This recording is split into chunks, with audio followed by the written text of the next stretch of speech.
ಎಲ್ಲರಿಗೂ ನಮಸ್ಕಾರ ಸ್ನೇಹಿತರೆ. 2024ರ ಎರಡನೇ ಮತ್ತು ಕೊನೆಯ ಸೂರ್ಯಗ್ರಹಣವು ಸಂಭವಿಸಲಿದೆ. ಜ್ಯೋತಿಷ್ಯದಲ್ಲಿ ಗ್ರಹಣಗಳಿಗೆ ವಿಶೇಷವಾದ ಮಹತ್ವವನ್ನು ನೀಡಲಾಗಿದೆ. ವರ್ಷದ ಮೊದಲ ಸೂರ್ಯಗ್ರಹಣವು ಇದೇ ಏಪ್ರಿಲ್ನಲ್ಲಿ ಸಂಭವಿಸಿದ್ದು, ಅಕ್ಟೋಬರ್ನಲ್ಲಿ ವರ್ಷದ ಎರಡನೇ ಸೂರ್ಯಗ್ರಹಣ ಸಂಭವಿಸಲಿದೆ. ಈ ಸೂರ್ಯಗ್ರಹಣವು ವಿಶೇಷವಾಗಿದೆ ಏಕೆಂದರೆ ಇದು 6 ಗಂಟೆ 4 ನಿಮಿಷದವರೆಗೆ ಇರಲಿದೆ. ಈ ಸೂರ್ಯಗ್ರಹಣವು ಗೋಚರಿಸದಿದ್ದರೂ ಇದರ ಪ್ರಭಾವವನ್ನು ಎಲ್ಲ 12 ರಾಶಿಗಳ ಮೇಲೆ ನೋಡಬಹುದು. ಕೆಲವು ರಾಶಿಯವರಿಗೆ ಈ ಸೂರ್ಯಗ್ರಹಣವು ಒಳ್ಳೆಯ ದಿನಗಳನ್ನು ತಂದರೆ, ಇನ್ನು ಕೆಲವು ರಾಶಿಯವರಿಗೆ ಕಷ್ಟಗಳ ಸರಮಾಲೆಯನ್ನೇ ತರಲಿದೆ. 2024ರ ಎರಡನೇ ಸೂರ್ಯಗ್ರಹಣವು ಅಕ್ಟೋಬರ್ 2ರಂದು ಸಂಭವಿಸಲಿದೆ. ವರ್ಷದ ಎರಡನೇ ಸೂರ್ಯಗ್ರಹಣವು ಯಾವ ರಾಶಿಯವರ ಜೀವನದಲ್ಲಿ ಭಾರಿ ಲಾಭವನ್ನು ಉಂಟು ಮಾಡಲಿದೆ ಎಂದು ಈ ವಿಡಿಯೋದಲ್ಲಿ ತಿಳಿದುಕೊಳ್ಳೋಣ ಬನ್ನಿ. ಅದಕ್ಕೂ ಮುಂಚೆ ನೀವಿನ್ನು ಚಾನಲ್ಗೆ ಸಬ್ಸ್ಕ್ರೈಬ್ ಆಗಿಲ್ಲ ಅಂದರೆ ಈಗಲೇ ಸಬ್ಸ್ಕ್ರೈಬ್ ಆಗಿ, ಹಾಗೆ ವಿಡಿಯೋಗೆ ಲೈಕ್ ಮಾಡಿ, ವಿಡಿಯೋ ಸ್ಕಿಪ್ ಮಾಡದೆ ಕೊನೆ ತನಕ ನೋಡಿ. ವೃಶ್ಚಿಕ ರಾಶಿ. ವೃಶ್ಚಿಕ ರಾಶಿಗೆ ಸೇರಿದ ಜನರಿಗೆ ಆ ವರ್ಷದ ಎರಡನೇ ಸೂರ್ಯಗ್ರಹಣವು ಅತ್ಯಂತ ಶುಭವಾಗಿರಲಿದೆ. ಈ ದಿನದ ಮೊದಲ ಅರ್ಧದಲ್ಲಿ ವೃಶ್ಚಿಕ ರಾಶಿಗೆ ಸೇರಿದವರು ಯಾವುದೇ ಹೊಸ ಕೆಲಸವನ್ನು ಪ್ರಾರಂಭಿಸಬಹುದು. ವರ್ಷಗಳಿಂದ ಅಪೂರ್ಣಗೊಂಡಿದ್ದ ಈ ರಾಶಿಯವರ ಕೆಲಸಗಳೆಲ್ಲವೂ ಈಗ ಒಂದೊಂದಾಗಿ ಪೂರ್ಣಗೊಳ್ಳಲು ಪ್ರಾರಂಭವಾಗುತ್ತದೆ. ಕೆಲಸವನ್ನ ಮಾಡುವ ವೃಶ್ಚಿಕ ರಾಶಿಗೆ ಸೇರಿದ ಜನ ಈ ಸೂರ್ಯಗ್ರಹಣದ ಸಂದರ್ಭದಲ್ಲಿ ತಮ್ಮ ಉನ್ನತ ಅಧಿಕಾರಿಗಳ ಸಂಪೂರ್ಣ ಬೆಂಬಲವನ್ನು ಪಡೆಯುವರು. ಈ ರಾಶಿಯವರಿಗೆ ವರ್ಷದ ಎರಡನೇ ಸೂರ್ಯಗ್ರಹಣವು ಲಾಭದಾಯಕವಾಗಿರಲಿದೆ ಮತ್ತು ಈ ಅವಧಿಯಲ್ಲಿ ನೀವು ಹೆಚ್ಚಿನ ಅನುಕೂಲಗಳನ್ನು ಪಡೆಯುವಿರಿ.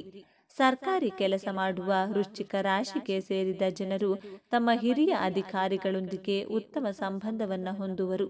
ಇದರಿಂದಾಗಿ ಮುಂಬರುವ ದಿನಗಳಲ್ಲಿ ನಿಮಗೆ ಲಾಭವಾಗಲಿದೆ. ನಿಮ್ಮ ಆದಾಯದ ಹೆಚ್ಚಳಕ್ಕಾಗಿ ಉತ್ತಮ ಅವಕಾಶಗಳು ಲಭಿಸುವುದು. ಇದರಿಂದಾಗಿ ನಿಮ್ಮ ಆದಾಯ ಸಾಕಷ್ಟು ಹೆಚ್ಚಾಗುವುದು. ಈ ಅವಧಿಯಲ್ಲಿ ವೃಶ್ಚಿಕ ರಾಶಿಗೆ ಸೇರಿದ ಜನರಿಗೆ ಭವಿಷ್ಯಕ್ಕಾಗಿ ಹೆಚ್ಚು ಹಣ ಉಳಿತಾಯ ಮಾಡಲು ಸಾಧ್ಯವಾಗುತ್ತದೆ. ನೀವು ಈ ಸಮಯದಲ್ಲಿ ಶಾರೀರಿಕ ಮತ್ತು ಮಾನಸಿಕ ಒತ್ತಡಗಳಿಂದ ಮುಕ್ತಿ ಹೊಂದುವಿರಿ. ವರ್ಷದ ಎರಡನೇ ಸೂರ್ಯಗ್ರಹಣದ ಸಂದರ್ಭದಲ್ಲಿ ನೀವು ನಿಮ್ಮ ಸಂಗಾತಿಯೊಂದಿಗೆ ಉತ್ತಮ ಸಂಬಂಧವನ್ನು ಹೊಂದುವಿರಿ. ಕಟಕ ರಾಶಿ. ವರ್ಷದ ಎರಡನೇ ಸೂರ್ಯಗ್ರಹಣವು ಕಟಕ ರಾಶಿಗೆ ಸೇರಿದ ಜನರಿಗೆ ಲಾಭದಾಯಕವಾಗಿರಲಿದೆ. ವ್ಯಾಪಾರವನ್ನ ಮಾಡುವ ಈ ರಾಶಿಯವರಿಗೆ ಸೂರ್ಯಗ್ರಹಣದ ಸಂದರ್ಭದಲ್ಲಿ ಉತ್ತಮ ವ್ಯಕ್ತಿಗಳ ಭೇಟಿಯಾಗುವುದರೊಂದಿಗೆ ಅತ್ಯುತ್ತಮ ಅವಕಾಶಗಳು ಸಹ ಲಭಿಸುವುದು. ಕಟಕ ರಾಶಿಗೆ ಸೇರಿದ ಜನರು ಈ ದಿನ ತಮ್ಮ ಕುಟುಂಬದ ಎಲ್ಲ ಸದಸ್ಯರೊಂದಿಗೆ ಉತ್ತಮ ಸಮಯವನ್ನು ಕಳೆಯುತ್ತೀರಿ. ಈ ರಾಶಿಯ ವಿದ್ಯಾರ್ಥಿಗಳಿಗೆ ವರ್ಷದ ಎರಡನೇ ಸೂರ್ಯಗ್ರಹಣವು ಶುಭವಾಗಿರಲಿದೆ. ಈ ಸಮಯದಲ್ಲಿ ನಿಮ್ಮ ಧನ ಸಂಪತ್ತು ಹೆಚ್ಚಾಗುವುದರೊಂದಿಗೆ ನೀವು ಸಮೃದ್ಧಿಯನ್ನು ಸಹ ಹೊಂದುವಿರಿ. ಹಳೆಯ ಎಲ್ಲ ವಾದ ವಿವಾದಗಳಿಂದ ಕಟಕ ರಾಶಿಗೆ ಸೇರಿದ ಜನರು ಈ ಸಂದರ್ಭದಲ್ಲಿ ಮುಕ್ತಿ ಹೊಂದುವರು. ನಿಮ್ಮ ಮನೆಯವರೆಲ್ಲರ ಸಂಪೂರ್ಣ ಬೆಂಬಲವು ನಿಮಗೆ ದೊರಕುವುದು. ಇದರಿಂದಾಗಿ ನಿಮ್ಮ ಗುರಿಯನ್ನು ತಲುಪುವಲ್ಲಿ ನೀವು ಯಶಸ್ಸು ಸಾಧಿಸುತ್ತೀರಿ. ಸಮಾಜದಲ್ಲಿ ನಿಮ್ಮ ಗೌರವ ಮತ್ತು ಖ್ಯಾತಿ ಹೆಚ್ಚಾಗಲಿದೆ. ಆಧ್ಯಾತ್ಮಿಕತೆಯಲ್ಲಿ ಕಟಕ ರಾಶಿಗೆ ಸೇರಿದ ಜನರ ಆಸಕ್ತಿ ಈ ಸಂದರ್ಭದಲ್ಲಿ ಹೆಚ್ಚಾಗಲಿದೆ. ಕೆಲಸದ ವಿಚಾರದಲ್ಲಿಯೂ ಈ ಸಮಯದಲ್ಲಿ ನಿಮಗೆ ಶುಭವಾಗಲಿದೆ. ನಿಮ್ಮ ಜೀವನದಲ್ಲಿ ಹೊಸ ವಿಷಯಗಳು ನಡೆಯಬಹುದು. ಕಟಕ ರಾಶಿಗೆ ಸೇರಿದ ಜನರು ಈ ಅವಧಿಯಲ್ಲಿ ಅತ್ಯುತ್ತಮವಾದ ಬದಲಾವಣೆಯನ್ನು ಕಾಣುವರು. ಮಿಥುನ ರಾಶಿ. ಮಿಥುನ ರಾಶಿಗೆ ಸೇರಿದ ಜನರಿಗೆ ವರ್ಷದ ಎರಡನೇ ಸೂರ್ಯಗ್ರಹಣವು ಉತ್ತಮವಾದ ದಿನವಾಗಿರಲಿದೆ. ಈ ಅವಧಿಯಲ್ಲಿ ನಿಮ್ಮ ಆದಾಯ ಸಾಕಷ್ಟು ಹೆಚ್ಚಾಗಲಿದೆ. ಕೆಲಸವನ್ನ ಮಾಡುವ ಮಿಥುನ ರಾಶಿಗೆ ಸೇರಿದ ಜನರಿಗೆ ಅತ್ಯುತ್ತಮವಾದ ಅವಕಾಶಗಳು ಲಭಿಸುವುದು. ಇದರಿಂದಾಗಿ ನಿಮಗೆ ಬಡ್ತಿ ಪಡೆಯುವ ಯೋಗ ರೂಪುಗೊಳ್ಳಲಿದೆ. ಈ ಸಮಯದಲ್ಲಿ ಮಿಥುನ ರಾಶಿಗೆ ಸೇರಿದ ಜನರು ತಮ್ಮ ಸ್ನೇಹಿತರನ್ನ ಭೇಟಿಯಾಗಬಹುದು. ವರ್ಷದ ಎರಡನೇ ಸೂರ್ಯಗ್ರಹಣದ ಸಂದರ್ಭದಲ್ಲಿ ನಿಮ್ಮ ಸಂಗಾತಿಯೊಂದಿಗೆ ಉತ್ತಮ ಸಮಯವನ್ನು ಕಳೆಯುತ್ತೀರಿ. ಈ ಸಮಯದಲ್ಲಿ ಮಿಥುನ ರಾಶಿಗೆ ಸೇರಿದ ಜನರಿಗೆ ಹೆಚ್ಚು ಲಾಭವಾಗಲಿದೆ. ಹಲವು ವರ್ಷಗಳಿಂದ ಅಪೂರ್ಣಗೊಂಡಿದ್ದ ಈ ರಾಶಿಯವರ ಕೆಲಸಗಳೆಲ್ಲವೂ ಈಗ ಪೂರ್ಣಗೊಳ್ಳುತ್ತವೆ. ಈ ಅವಧಿಯಲ್ಲಿ ಮಿಥುನ ರಾಶಿಗೆ ಸೇರಿದ ಜನರು ಎಲ್ಲ ಕ್ಷೇತ್ರಗಳಲ್ಲಿಯೂ ಯಶಸ್ಸು ಗಳಿಸುತ್ತಾರೆ. ಸ್ನೇಹಿತರೊಂದಿಗೆ ಉತ್ತಮ ಸಮಯವನ್ನು ಕಳೆಯುವಿರಿ. ಇದರೊಂದಿಗೆ ನೀವು ಹೊಸ ಸ್ನೇಹಿತರನ್ನು ಗಳಿಸುವ ಯೋಗವಿದೆ. ವರ್ಷದ ಎರಡನೇ ಸೂರ್ಯಗ್ರಹಣದ ಸಂದರ್ಭದಲ್ಲಿ ಕೆಲಸದ ಕ್ಷೇತ್ರದಲ್ಲಿ ನೀವು ಉತ್ಸಾಹದಿಂದ ಪಾಲ್ಗೊಳ್ಳುವಿರಿ ಮತ್ತು ನಿಮ್ಮ ಕೆಲಸಗಳೆಲ್ಲವೂ ಸುಧಾರಿಸಲಿದೆ. ಇದರಿಂದಾಗಿ ಮಿಥುನ ರಾಶಿಗೆ ಸೇರಿದ ಜನರು ತಮ್ಮ ಮೇಲಾಧಿಕಾರಿಗಳನ್ನು ಸಂತೋಷಪಡಿಸುವರು ಮತ್ತು ಅವರ ಸಂಪೂರ್ಣ ಬೆಂಬಲವನ್ನು ಪಡೆಯುತ್ತೀರಿ.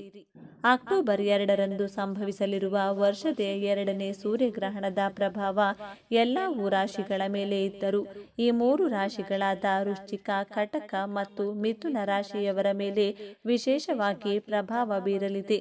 ಆದ್ದರಿಂದ ಈ ಸಮಯದಲ್ಲಿ ನೀವು ಪ್ರತಿಯೊಂದು ಕ್ಷೇತ್ರಗಳಲ್ಲಿಯೂ ಯಶಸ್ಸು ಗಳಿಸುವಿರಿ.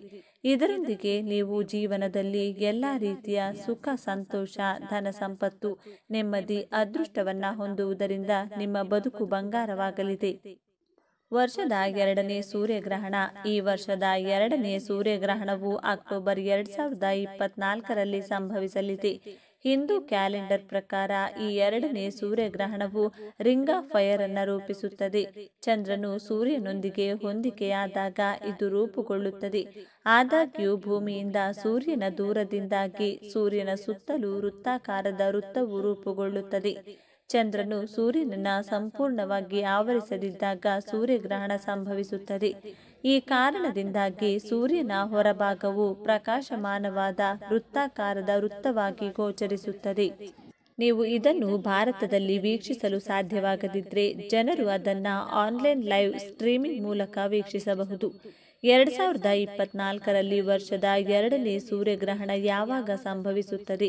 ಈ ವರ್ಷದ 2ನೇ ಸೂರ್ಯಗ್ರಹಣವು 2024ರ ಅಕ್ಟೋಬರ್ 2ರಂದು ಸಂಭವಿಸಲಿದೆ. ಇದು ಹಿಂದೂ ಕ್ಯಾಲೆಂಡರ್ನಲ್ಲಿ ಅಮಾವಾಸ್ಯೆ ತಿಥಿ. ಗ್ರಹಣವು ರಾತ್ರಿ 9:13ಕ್ಕೆ ಪ್ರಾರಂಭವಾಗುತ್ತದೆ ಮತ್ತು ಆಗಸ್ಟ್ 3ರಂದು ಮುಂಜಾನೆ 3:17ಕ್ಕೆ ಕೊನೆಗೊಳ್ಳುತ್ತದೆ. ಸಂಪೂರ್ಣ ಸೂರ್ಯಗ್ರಹಣವು ಸುಮಾರು 6 ಗಂಟೆ 4 ನಿಮಿಷಗಳ ಕಾಲ ಇರುತ್ತದೆ. ಭಾರತದಲ್ಲಿ 2ನೇ ಸೂರ್ಯಗ್ರಹಣ ಗೋಚರಿಸುತ್ತದೆಯೇ ಅಥವಾ ಇಲ್ಲವೇ? ಈ ವರ್ಷದ ಮೊದಲ ಸೂರ್ಯಗ್ರಹಣ ಭಾರತದಲ್ಲಿ ಗೋಚರಿಸಲಿಲ್ಲ. ಈಗ ಆಶ್ಚರ್ಯಕರ ಸಂಗತಿ ಎಂದರೆ ಈ ವರ್ಷದ 2ನೇ ಸೂರ್ಯಗ್ರಹಣವು ಭಾರತದಲ್ಲಿ ಗೋಚರಿಸುವುದಿಲ್ಲ. ಇದು ಸಂಭವಿಸಲು ಮುಖ್ಯ ಕಾರಣವೆಂದರೆ ಭಾರತೀಯ ಸಮಯದ ಪ್ರಕಾರ ರಾತ್ರಿಯಲ್ಲಿ ಗ್ರಹಣ ಸಂಭವಿಸುವುದು.